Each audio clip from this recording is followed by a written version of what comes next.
السابقون الأولون من المهاجرين والأنصار والذين اتبعوهم بإحسان. For indeed, lying leads to fujur and evil leads to the hellfire. Don't lie even as a joke, because the Prophet ﷺ said in an authentic hadith, woe to the one who speaks to make the people laugh. He lies when he speaks just to make people laugh. Wailun lahu, woe be to him, woe be to him. And the scholars, they say that wail in the hadith is either destruction or a valley in Jahannam. Either way, adhab and punishment and humiliation and disgrace and destruction.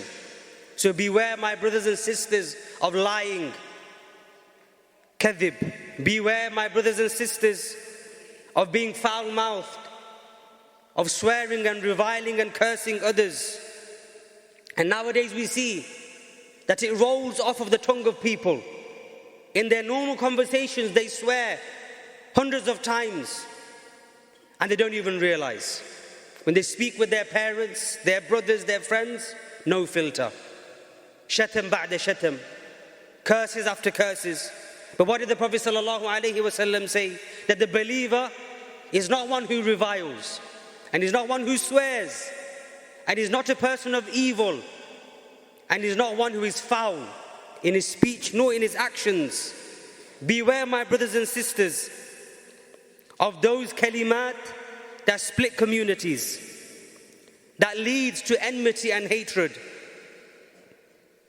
Especially that kalam which is revilement of the Muslim rulers, mentioning their shortcomings and their sins openly in front of others, spreading false rumors about the Muslim rulers. This is not from the manhaj of the Salaf. This is not from the way of Ahlul Sunnati wal Jama'ah.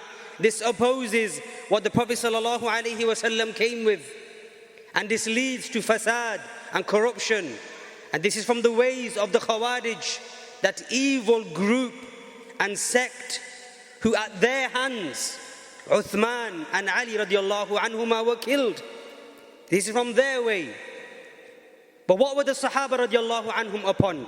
Anas ibn Malik radiallahu anhu, he said, our elders from the companions of Muhammad sallallahu alayhi wasallam commanded us to not curse and revile our rulers, and to not deceive them, no ghish, and to not disobey them. وَأَنَّ نَتَّقِيَ اللَّهِ, and that we should fear Allah concerning their rights upon us, وَنَصْبِرْ, and that we have patience upon the harms that we see and what we face. فَإِنَّ الْأَمْرَ قَرِيبٌ, for indeed the affair is near.